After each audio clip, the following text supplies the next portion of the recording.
A quick heads up before we have a wonderful conversation with my very new best friend, John Green. So 2 big things are happening. My TED Talk releases, and the book about all my feelings, Everything Happens for a Reason, and Other Lies I've Loved, releases in paperback. You can grab the links off my website, katebowler.com, or find me online at Kate C. Bowler. And of course, you're listening to Everything Happens with me, Kate Bowler.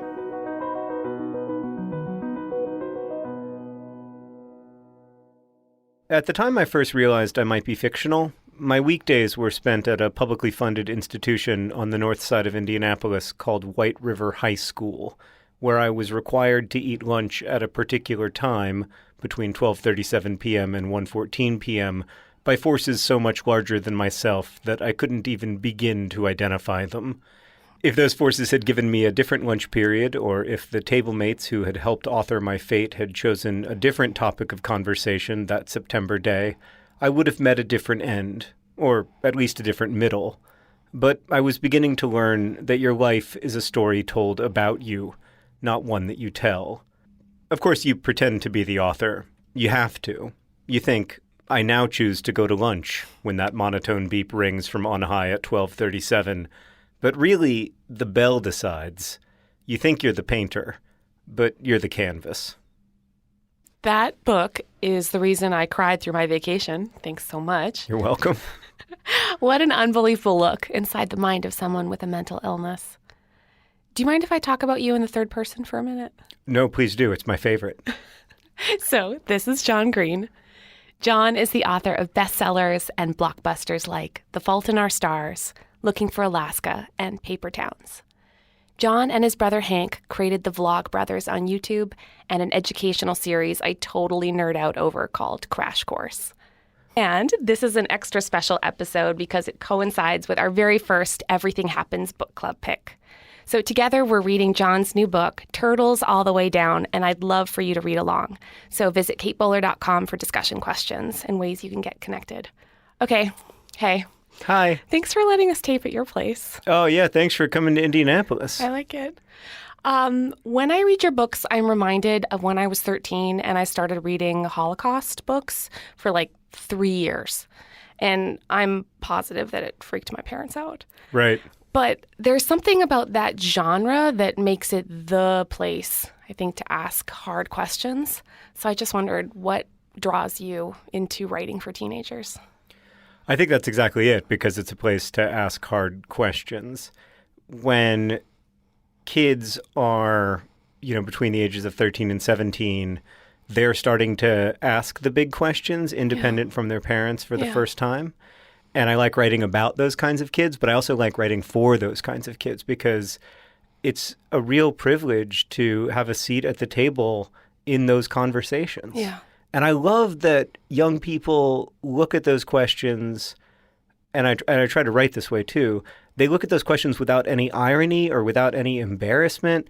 We get older and we start to think that questions around meaning are kind of lame somehow. Yeah. Or we need to couch them behind lots of irony because otherwise we're not going to be seen as like sophisticated enough. Yeah. And I remember being in high school and talking about the meaning of life and whether meaning in life was constructed by us or derived from some higher source. Yeah. And like not knowing how embarrassing and cringy it was. Yeah. And I'm always trying to get back to that place. Yeah. That makes sense to me. At some point, we take on these other layers that make us feel like we're not supposed to just ask questions like, who am I? And how do I know? Yeah. What happens when I die? Yeah. Yeah. Yeah, you start to feel like asking those questions is, I don't know, like, there's no time for those questions. There's a mortgage to pay. There's got to get the kids to soccer. Yeah, I think too, at least for me, that was, I think only when I got sick, I realized maybe some of the burdens of hyper-specialization, that like the more I'd gotten into my field, the more I got away from being able to feel comfortable asking bigger questions. Like, why does this awful thing make me feel lonely? And, how do I ask for help when I'm maybe too sophisticated for that? Right. Or it feels like that should be beyond you. Yeah. Your stuff gets to the like, don't be above it part of our reading selves and our sort of meaning-seeking selves. And I like that. Thank you. when I first got to know your work, it was through The Fault in Our Stars, and you have this amazing main character, Hazel, who has cancer.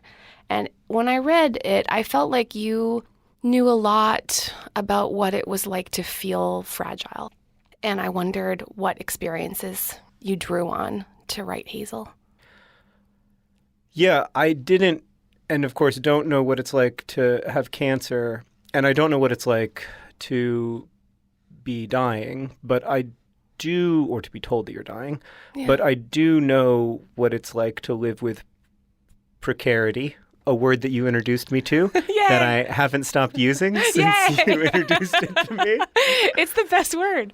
Yeah, and it was actually helpful for me in thinking about writing The Fault in Our Stars because I have had experiences with precarity, mostly because of my mental health problems that, have at times taken me to dangerous places or taken me to places when I wasn't safe. And I think I drew some on that. I think I drew some on my experiences as a student chaplain at a children's hospital during the time when I thought maybe I was going to become a minister. And I also drew a lot on my friendship with Esther Earle, a young woman who died of cancer when she was 16. In the last couple of years of her life, she and I were very close. And I was definitely thinking a lot about Esther when I was writing. Yeah.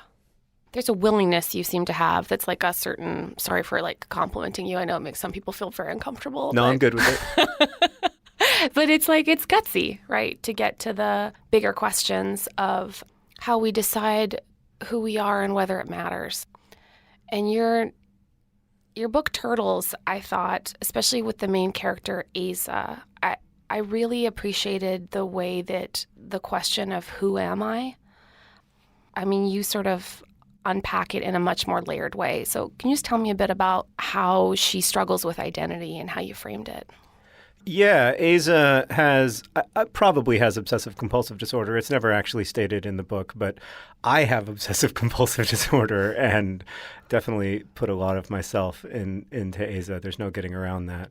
And she's a young woman who's really trying to have as normal a life as possible while also kind of trying to solve this mystery. But unlike the typical obsessive detective who's really, really good at solving mysteries, and we have a lot of those images in our culture. Sherlock Holmes is the most famous example. Yeah. And people always think that there's some superpower associated with chronic illness, especially, I think, with obsessive compulsive disorder.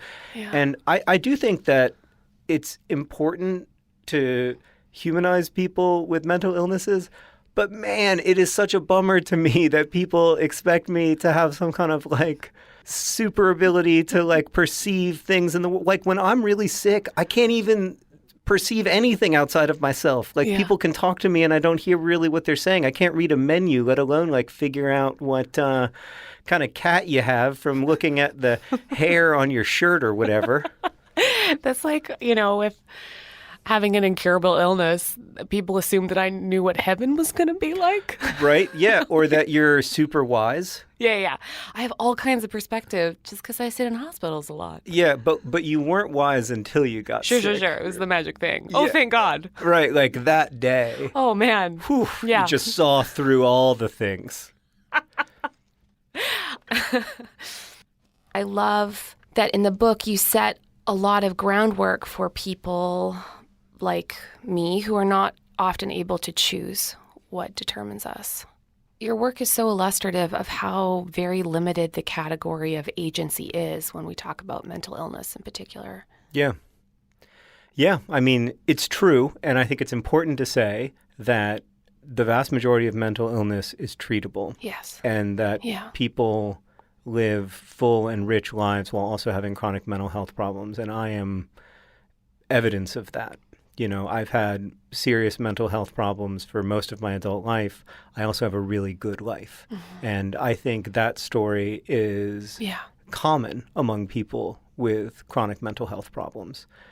That said, a lot of the times when I'm really sick, people will say to me, and I know you hear this kind of stuff all the time, people will say to me like, Sometimes they'll say, just snap out of it, which, yeah, can I? Is there... Which button? Will snapping work? Or sometimes they'll say, things like, well, you just need to take care of yourself. You need to exercise. You need to take your medication. You need to have a positive outlook. And if you have a positive outlook and believe that this will get better, it will get better. Yeah. And the research does not really back that up. I'm sorry, but it just doesn't. And it would be lovely if it did. Yeah. And I do think that having a positive outlook in life can make parts of your life better, but it doesn't cure obsessive compulsive disorder. It just doesn't. Yeah. And if my medicine were working, then I wouldn't have the problem. Yes. If exercise were working, I wouldn't have the problem. Yeah. And so, there are senses in which your agency is limited. It isn't nil, but it's limited. It's like a sliding scale is kind of how I picture it. I mean, I was just thinking about moments in my own struggle with how much control I have over my circumstances. But right when I was first diagnosed, I was in full-on agency mode. I am going to discover the diet that works, and I am going to take the harshest regimen of drugs, and because of that, tolerating it is also part of my agency. But then, the moment where you're going into surgery and then they put the mask over your face and all they say is, well, just breathe. And in that moment, you realize, something is about to be done to me. Yeah. And the most important thing, which is whatever this doctor is going to do, I have absolutely no control over. Yeah. All the sort of metaphors of fighting and victory, etc. It gets really exhausting just wherever you are on that sort of sliding scale of agency. Yeah, and I also think people a lot of times don't know how to talk to others except in that language of fighting and except in that language of positivity. It can be really difficult to figure out how to be with people where they are. We have this intense urge to make people feel better, which comes from a good place, but a lot of times the things that we say to try to make people feel better just make them feel sidelined, make them feel completely unheard. Yeah. When I was a chaplain, I remember my chaplaincy supervisor would always say, don't just do something, stand there. I liked that. That is so awesome. Yeah. She was great. She correctly surmised that I was a bad chaplain, but she was a very, very good chaplaincy supervisor. I noticed how many characters in the book, they can't really help. They can only watch her suffer. And then her mom says, well, there's no need to suffer, to which Asa says, that was a fundamental misunderstanding of the human predicament. That reminded me of my favorite movie, The Princess Bride. Yeah. Where Wesley says, life is pain, Highness. Anyone who says differently is selling something. Yeah. So do you think that's true? I think it's a wonderful place to begin as an account of reality. Yeah, but it's not the ending of reality. Sure, yeah. Right? I agree. It's the right start, though. It is, yeah. Right. If aliens came down from the sky, I think one of the first things that we would say is, okay, so suffering is inevitable. Yeah. It's kind of terrible here, but also great. Yeah. There are parts of life that, there is no escape from... I mean, I don't want to say there's no escape from the cycle of suffering, because maybe for some people there is. For me, lucky people? Are we talking about lucky people? I was thinking about like Buddhists who've found a way through, right? Who've really embraced non-attachment. But I'm not there, and I don't really see myself getting there. So for me, in the meantime, I think that I think that suffering is a part of the human experience. Yeah, or at least that it's going to be part of my human experience, and there is an urge to make that suffering go away, especially with the people we love, and feel a caregiving responsibility toward children. Yes. When I see my kids suffer, it wrenches me. Yeah. And all I want is to take that away from them. Yeah. And I just feel this, it breaks my heart like nothing else I've ever experienced in my life. And you can't. And if you try to take their suffering away from them, if you try to create a world for them in which they don't go through difficult times, they just go through more difficult times later. You cannot save your kids from this. We want suffering to go away, But I think instead we have to find a way to live with it. But that doesn't mean making it transcendent. That doesn't mean making it a positive, saying like... Yeah, no glamorizing it. Yeah, and it doesn't mean glamorizing it or romanticizing it. It means integrating it. Yes, that's right. Working backwards from its reality instead of pretending that we can somehow... I mean, it's like the phrase that's on every therapist's wall, like the only way... What is it? Oh, no. Out is through. Yes, exactly. And then there's always like a beautiful path through the woods or something. Yeah, but that's not what I'm walking through. No. I agree with the sentiment that the only way out is through. But like, to be clear, I'm going to go through life and then out death. Yes, that's right. Okay, honestly, I'd like to see that on a therapist wall. That was always my least favorite part about people trying to talk to me about heaven. Oh, yeah. It's like, you're like, you do know I'll die first, right? Yeah. Like the part there in the middle, supposedly. Like they want to skip to the good stuff. Yeah. But they miss the part where you die and you leave these people who love you desperately. Yeah. And before you ruin everything. Yeah. They want to skip that part. Yeah, they want to skip that part where like your death inevitably causes suffering to the people who love you the most. Yeah, and makes everything worse. Yeah, they really do. And I get why they want to skip that. Yeah. But when they try to skip it, it's like they think you don't know. Yes. It's kind of condescending. It is. That like that thought hasn't occurred to you? Yes. That's like the other day, I was talking to a fancy doctor. I really needed him to just give me the information about how other people on my drug were doing. And then he said, instead of giving me the information, but what is mortality anyway? Oh, God. And wait, did you say, I know the answer to that. What is mortality anyway? What was he trying to make some kind of larger point, or was he saying that like death is only the beginning of a great adventure? And enter through door number 2. But I mean, I got really whipped up at that point. I said something like, I'm sure we could be really philosophical about it, but I'd really like you to. But I said it to a friend who's known great suffering, and she said, "Oh, it's dying when you've got little kids. That's what it is." So answer my question. Yeah, that's mortality. You would think that people who talk to people in precarity a lot would get better at it, because you start out being bad at something and then you do something a lot and you get better at it. But that's not always the case. No, I do think that maybe sometimes when it's people's jobs, it all stays in a very hypothetical place for them. Yeah. And so, you're right, though. It is that they pretend that I don't know what the consequence of my illness is, and that we both have to pretend in that moment. So actually what I said to him was, right after I got super whipped up about the numbers, I said, I can pretend out there. I can tell everybody else that I'm grateful and I'm doing the best I can and that there's more than enough for everyone. But in here, I need to be able to tell you that I'm absolutely terrified and I need you to give me this information. Right. But the pretending is just exhausting. Yeah. I mean, it's exhausting to have to do it in public. It's exhausting to have to do it in private. And then to have to do it with your doctors is not just exhausting, it's ridiculous. Yeah. It does feel like someone's going to come in and then like cut scene. And then I'll have realized that I'd signed a waiver for a reality show that I didn't realize I was taping the whole time. Right. Yeah, there's a candid camera. Yeah. Yeah. Wouldn't that be lovely? Yeah. I would pick that. I guess part of what I like about your approach, and I just found so compelling in your book, is your account of life as chronic rather than as curable. Yeah.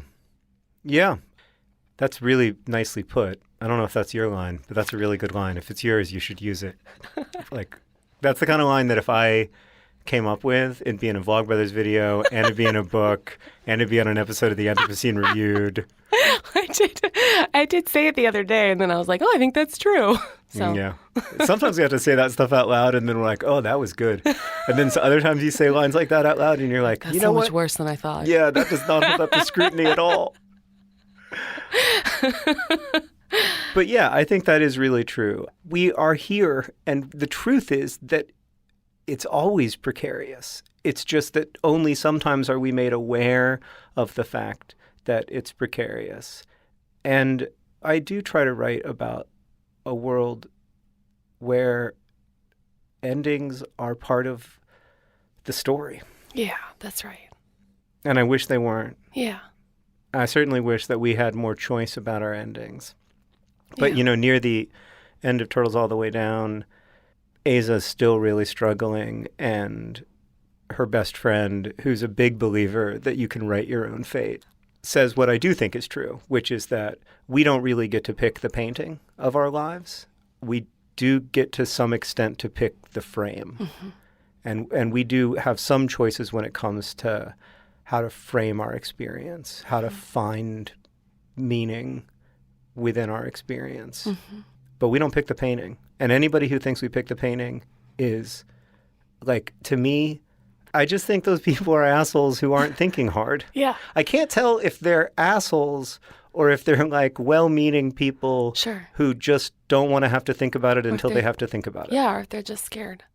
Yeah, and maybe that's it. It is scary. It's a scary thing to have to think about, and it's certainly a scary thing to have to think about every day. Yeah. But to put all of the pressure of thinking about it on the people... On the sufferer. Yeah, on the Yes. people who are most vulnerable. That's right. The That's people who right. are suffering the most. Yeah. That's very unfair. Yeah. Yeah. That always made me feel like I was the test case in somebody else's philosophical argument Mm-hmm. with something like, but what is mortality anyway? Right, yeah, totally. Right. Yeah. I did have one nerdy theological question, which Oh, great. I wanted to ask I'm you. going to fail. I'm going to fail. Only Oh, boy. because you are one of my favorite kinds of people, which is to say an Episcopalian. But with the question of who are we and whether we are our thoughts and then our thoughts and then our thoughts. One of the things that comes up a lot when people are writing about dementia or any other ways in which we are no longer keepers of our own memories or our own thoughts, a very comforting Christian doctrine is that our identities are somehow held by God, that there can be almost like a self-forgetting and we're still known. Mm-hmm. Do you find that kind of thing comforting? I do, to an extent. I feel loved and Yeah. cared for, and I am comforted by the idea that the love and the hope and the care is not contingent Yeah. upon me being Yeah. X or Y or Z. Yeah. And that's the Protestant part of me, Yeah. you know? I grew up a child of an Irish Catholic father and a Protestant mother, and that's why I think the Episcopalian Church suits me well, because there is also a strong Catholic part of me Yeah. that just wants to kneel before the cross on Good Friday and kiss the cross and cry. Yeah. Not a lot of interest in Easter. Yeah. I love a Good Friday. Oh man, it's the worst, and that's my favorite part. Yeah, yeah. Yeah, no, I understand the importance of Easter. Sure, if you're into that sort of thing. Yeah, no, it's good. It's good. I'm for it. Like, I understand spring, renewal, resurrection, etc. I get it. I had one more question. What do you think this book can teach us about how to be a better parent or a friend or a caregiver to someone with mental illness? I'll tell you what I find helpful and what I hope is in the book. I find it helpful when people love me. I find it helpful when people reassure me. Yeah. I know that sometimes it's difficult to reassure people without lying to them. Yeah. And finding that place, there are a few people I know, my wife is one of them, who know where that place is, where you can reassure someone, but not reassure them by saying, like, it's going to be okay, but reassure someone that I'm here, I love you, I'm not going anywhere, I'm with you in this. And then I find it helpful when people understand that they cannot get me to the place that they would like for me to be, Yeah. and that that's not really their job. And I think the people who are most helpful to Aza are the people who are with her and care for her and love her and also understand that she's not going to be magically better. It's the difference between praying for healing and praying for cure, maybe. Yes. When we pray for healing, we're praying for lots of things. We're praying for peace. We're praying for connection, and we're praying for healing. Yeah. When we pray for cure, we're praying sometimes, I think, to go back to the way it was before. Yes. We're praying for something that just ain't gonna happen. Yeah, an erasure. Yeah. Right. We're praying for an erasure. You should be a theologian. And yeah, so that's what I find helpful. And I think I tried to give that to Asa. You know, I tried by the end of the book to give her people in her life, especially her best friend, who really, really love her. Yeah. And also understand that she's annoying, and also understand that it's difficult, but really love her. Yeah. Yeah. I think that is like the place of abundance that I hope that people can land. That somehow, I mean, when you live in reality with us, with the things that can't always be fixed, that there is a kind of weird loaves and fishes thing about it, like a multiplication of love in which there is somehow in that more than enough. That's exactly it. I don't want to talk over that. Thanks for doing this. Oh, thank you.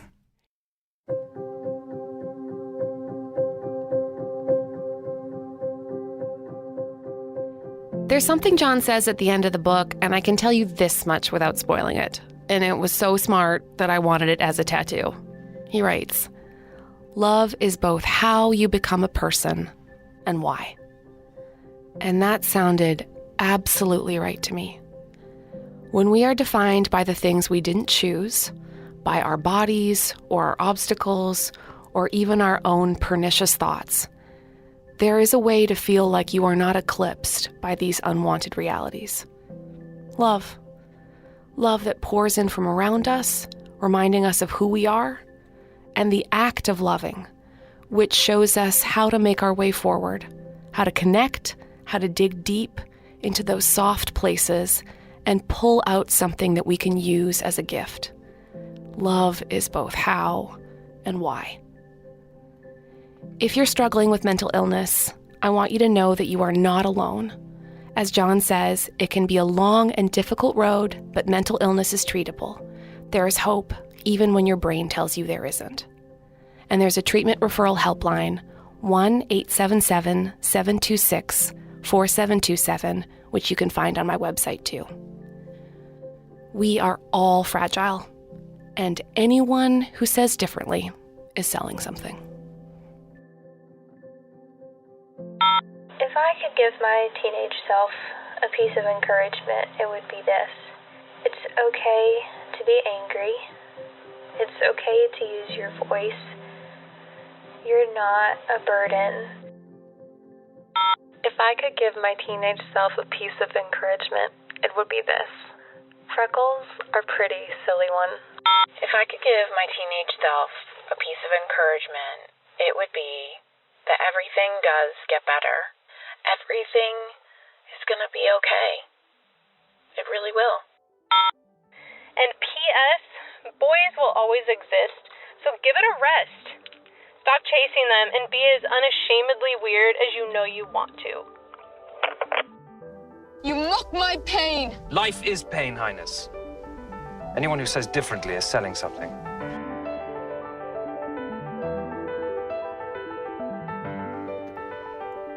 A huge thanks to our partners, the Lilly Endowment, North Carolina Public Radio WUNC, the John Templeton Foundation, the Issachar Fund, Faith and Leadership, an online learning resource, and Duke Divinity School. And of course, Beverly Abel, Jessica Ritchie, and Be the Change Revolutions. I'd love to have you join me for the Everything Happens Book Club. Come read along. We have discussion questions and so many ways for you to participate. Find me online at Kate C. Bowler or at katebowler.com for more information. And I want to hear what you think of this conversation. Leave a review on Apple Podcasts. This is Everything Happens with me, Kate Bowler.